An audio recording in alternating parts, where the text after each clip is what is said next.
At midnight, I woke up from a nightmare, my pajamas soaked with cold sweat, my heart pounding in my chest.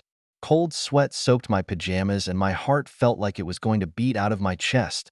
Where was Victoria? I subconsciously reached for my side, but my hand was empty. Victoria? My voice was hoarse in the silence of the bedroom. There was no response. I turned on the bedside lamp and found a note on my pillow. On it was Victoria's beautiful flowery handwriting. Carter, I'm inspired tonight, so I'm going to the studio for a while. Don't wait for me. Go to bed. Love you, good night. The drawing room? I frowned. Victoria seemed to be spending too much time in the studio lately. As a freelance artist, inspiration and creativity are important to her, but these past few months, she seems to have been deliberately distancing herself from me. It's like there's an invisible wall between us. I got out of bed, went to the window, and looked into the dark night. There was an inexplicable uneasiness in my heart. Victoria, where are you? What are you thinking? Is our marriage as dark as this night? Unable to sleep, I got up, went to my study, turned on my computer, and started to deal with the company's affairs. As a partner of a well-known investment firm, I always regard work as the center of my life. But now, in the face of a series of figures jumping on the screen, my mind cannot focus. Victoria's coldness and alienation, like a thorn in the heart, hidden pain. At 2 a.m., I heard the door open downstairs. I walked downstairs quickly and saw Victoria changing her shoes in the foyer. Hey, did I wake you up? Sorry. Victoria gave me an apologetic smile. Her blonde curls were a little messy, and her pale cheeks still had traces of paint on them. It's okay. I'm taking care of company business. I forced a smile. How's it coming? Can I see it? It's not finished yet. I'll show it to you when I'm done. Victoria looked away in panic. It's getting late. Let's go to bed. After saying that, she quickly walked up the stairs, and I stood there in a daze, my mind flashing with countless speculations. I stood there in a daze, my mind flashing through a million thoughts. Victoria had never shied away from showing me her half-finished work.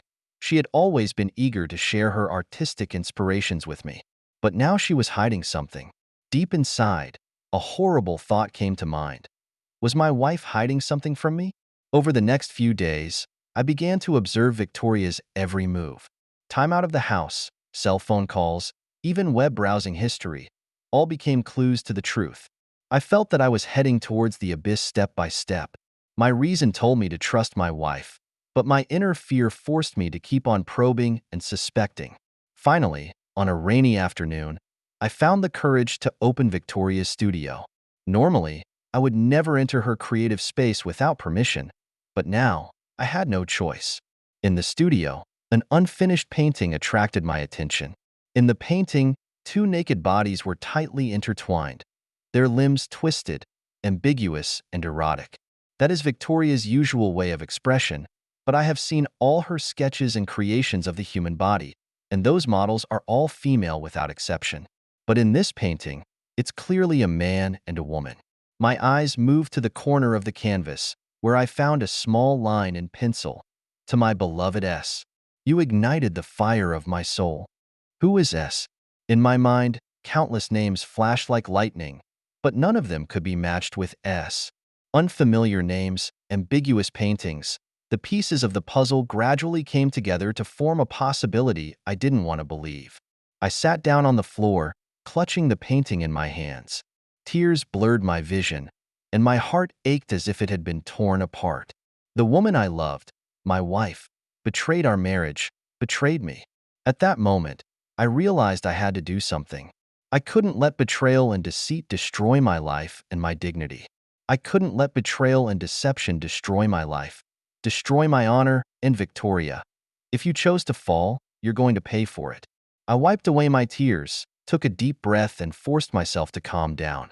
Now, what I want to do is to step by step, completely uncover the truth, so that the betrayal cannot hide. As for revenge, that is my ultimate goal. I want to let the people who hurt me taste all the pain and regret. Outside the window, the rain was falling, and the darkness of the sky seemed to reflect my thoughts. Darkness had fallen, but the light of truth would penetrate. Victoria, I, Carter Evans, vow to seek justice, even if I have to go to hell with it. The discovery in the studio was like a hammer blow that smashed my world to pieces. I sat down on the floor, wanting to hiss, but I couldn't make any sound. Tears blurred my vision, and the pain inside almost tore me apart. I don't know how long I stayed in the studio. When I finally stumbled out, it was dark.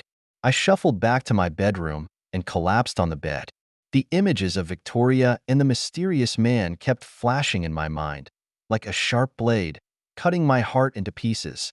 All night long, I tossed and turned, unable to sleep. I had to do something. I had to find the truth. At dawn, I made up my mind and started my investigation. I hired a private investigator to look into Victoria's recent whereabouts. A few days later, the detective sent me some photos. On the photos, Victoria and a strange man walked into a hotel holding hands intimately. The man was tall and handsome, with an air of nobility in his demeanor. When I saw these, my heart went cold. I need a plan, a well-thought-out plan for revenge. But I can't face this alone. I need help. I need someone I can trust. I dialed my longtime friend Alex's number. On the other end of the line, Alex seemed to recognize the difference in my voice. Carter, is everything okay? Alex, I need your help. I tried to keep my voice steady. Victoria's cheating on me. Alex sucked in a breath of cold air and was silent for a few seconds. Carter, are you sure? God, I can't believe it. You've always been the perfect couple to me. I have proof. I said through gritted teeth, I'll meet you at the usual place tonight and I'll tell you everything. Later that night, we met at a bar we frequented. The sight of Alex, my best buddy from my Stanford days, who I had always talked to about everything, both academically and emotionally, was a relief. Now, in the most difficult time of my marriage, I needed his support as well. I told Alex what I had discovered. Victoria's frequent sleepovers, the ambiguous text messages on her cell phone, the meaningful painting in the studio, and the photos taken by the detectives. Alex's brow was furrowed in deep thought. Carter, I can understand what you're going through right now. Betrayal is definitely the poison of marriage. Alex patted me on the shoulder. But when you think about it, is revenge really a good idea? Maybe you just need to have an honest conversation to clear up any misunderstandings. I laughed bitterly and pushed the picture in front of Alex. What's there to talk about?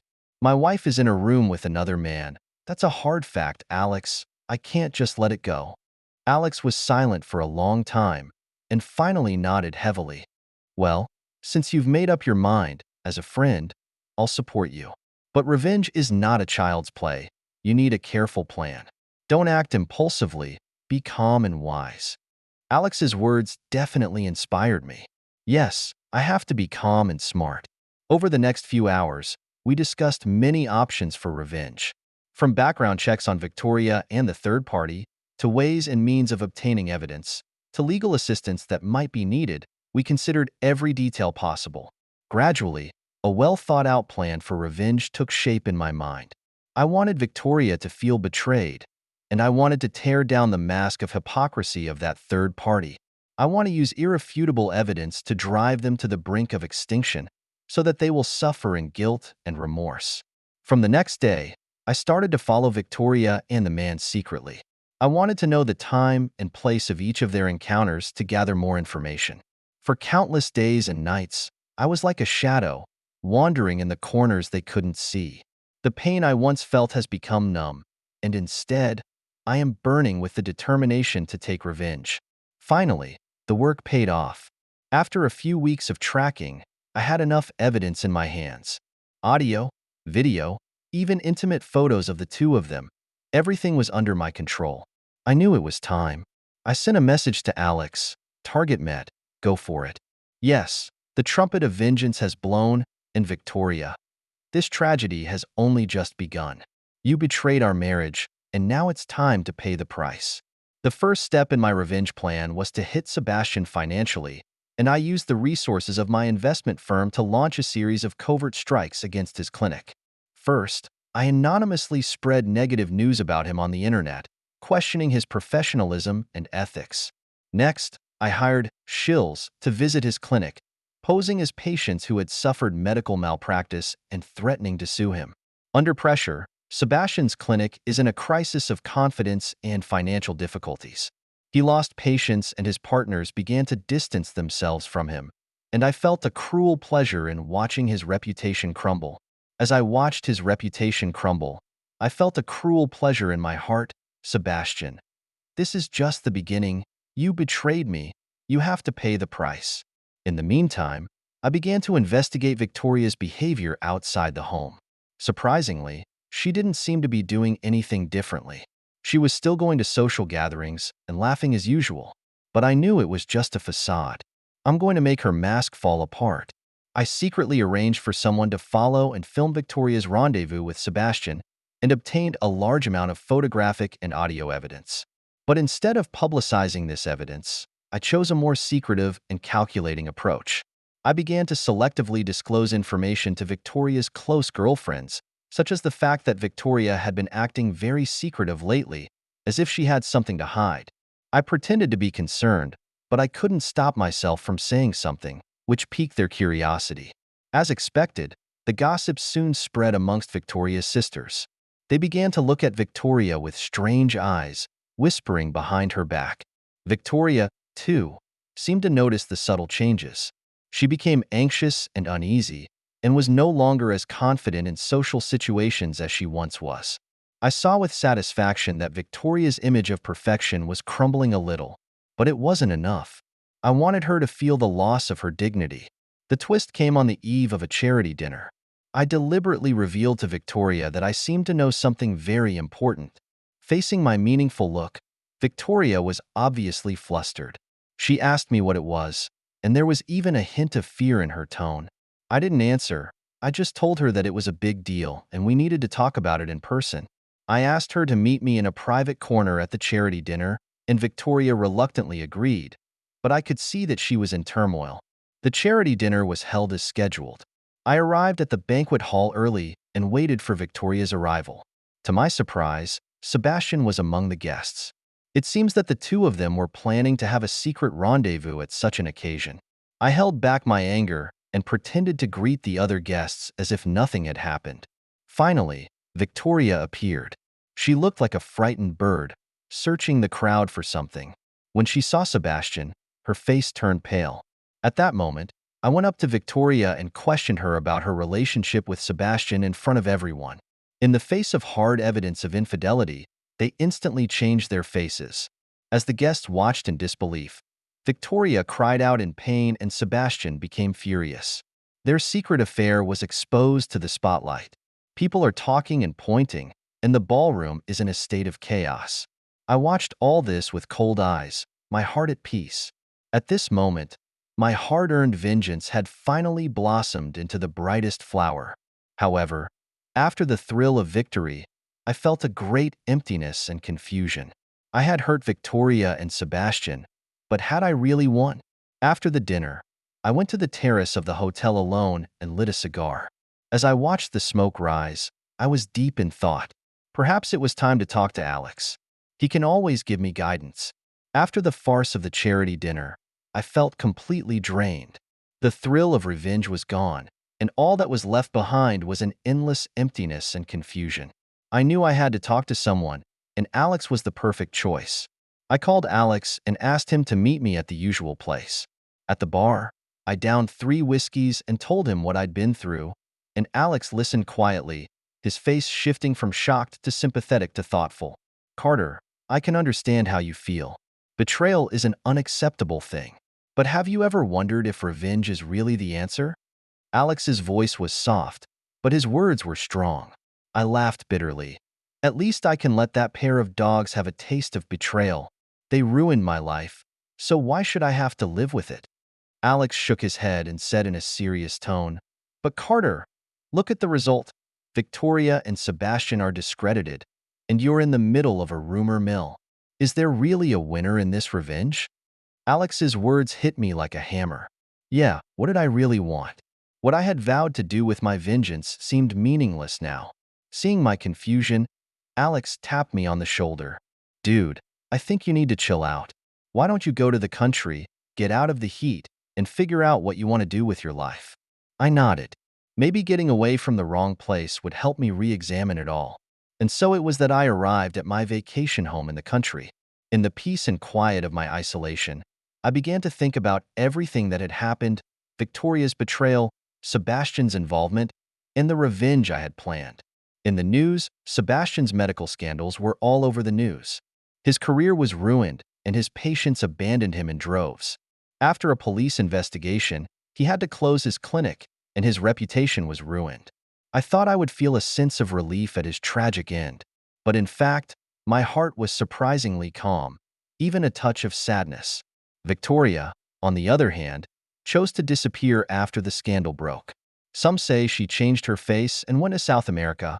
Others say she hid in a country house and lived an isolated life. Either way, the glamorous Victoria is gone. I began to reflect on what this great revenge had brought me. Once a good marriage, now a chicken feather.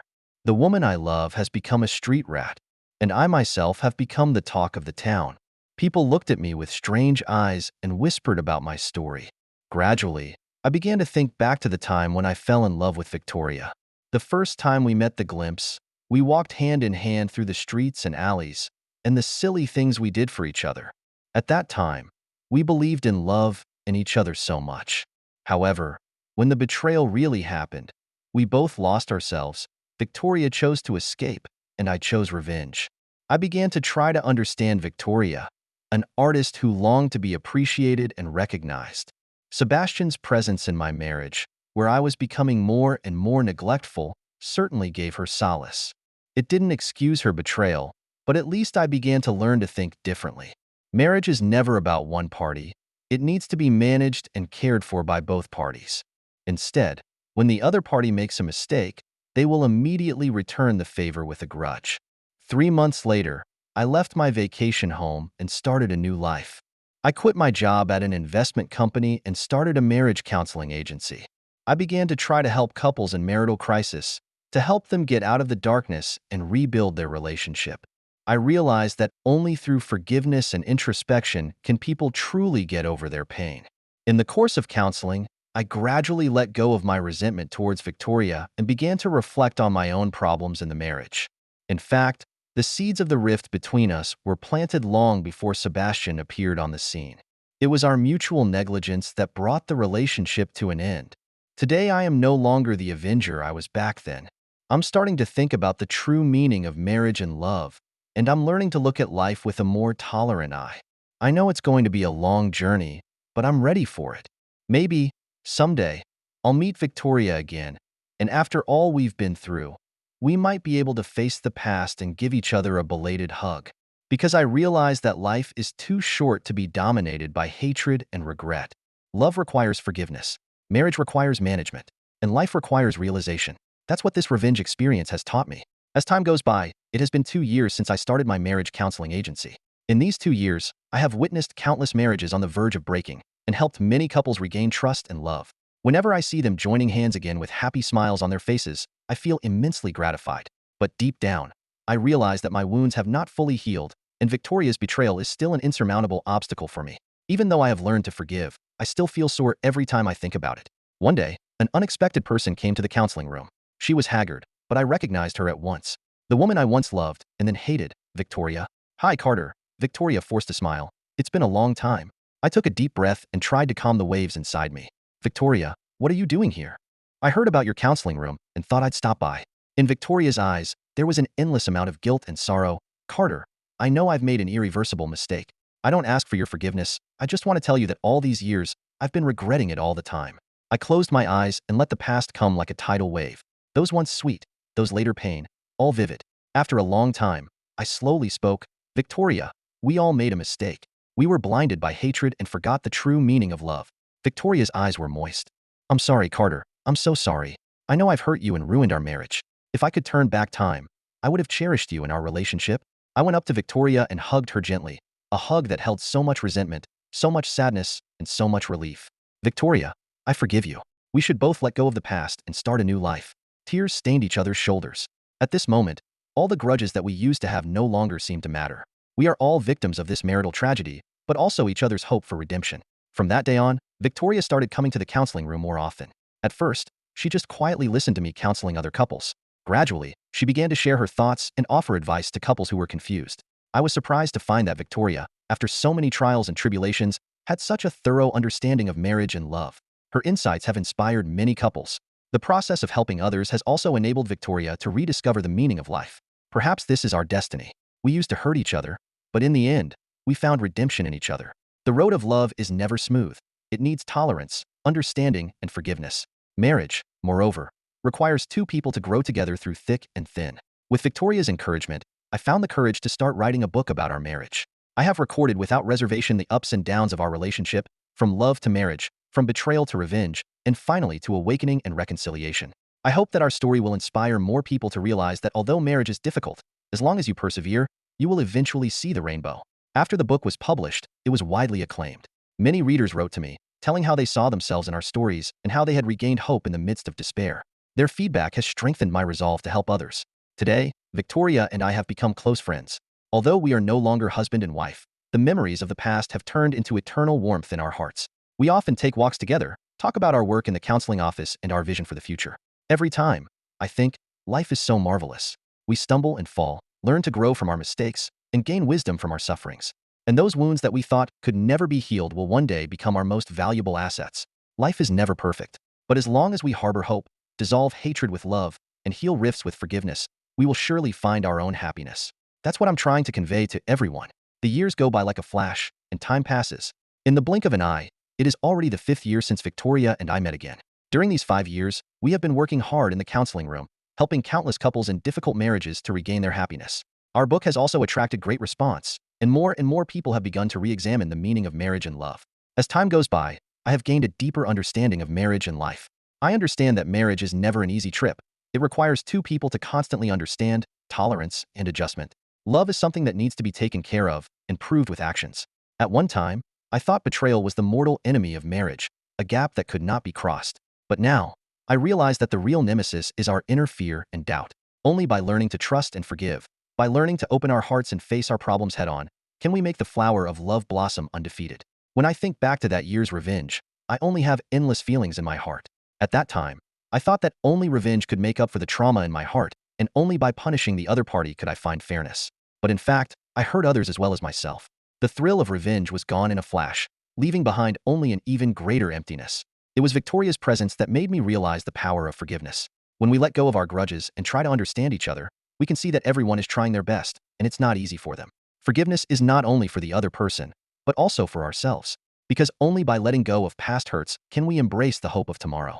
Today, Victoria and I are no longer husband and wife, but we are each other's strongest supporters. We often talk about life, our counseling work, and our hopes for the future. Whenever we see a couple getting back together, and whenever we receive a sincere letter from a reader, we feel heartfelt relief. Because we know that our efforts have not been in vain, and our experience has given many people courage and hope in the face of adversity. Life is so marvelous and full of surprises. It gives us laughter, also gives us tears. It gives us sweet, also gives us bitter. But no matter what we go through, as long as we harbor hope and hold on to love and goodwill, we will surely be able to get out of the haze and usher in the sunshine. Now I am no longer obsessed with finding the meaning of life, because I understand that the meaning of life lies in how we love, how we realize, and how we get up again after falling. I am very lucky to have a friend like Victoria and a business like the counseling room, so that I can help others in my own way and brighten up more people's lives. Perhaps this is the best arrangement that God has given me. After experiencing the pain of betrayal and the confusion of revenge, I can truly understand the value of love and forgiveness. And the little bits and pieces along the way will be turned into the most precious memories in my life, engraved in my heart forever. Dear readers, if you are wandering at the crossroads of marriage, if you are suffering from the torment of betrayal, please remember. Do not be blinded by hatred. Do not let doubt kill hope. Believe in the power of love and the greatness of forgiveness. As long as we bravely take the first step, as long as we learn to open our hearts, life will surely gift us the best answer. Love is never a one-man show. It requires two people to work together and grow together. Life is a journey of continuous learning and transcendence. Let's walk hand in hand, dissolve hatred with love, light up life with tolerance. Let's walk together in each other's company, together towards a broader sky. Hope, always ahead. Thank you for taking the time to listen to today's story. If you enjoyed it, please like and subscribe if you haven't already. If you have a story to share about your own or someone else's experience, please feel free to contact me. Take care.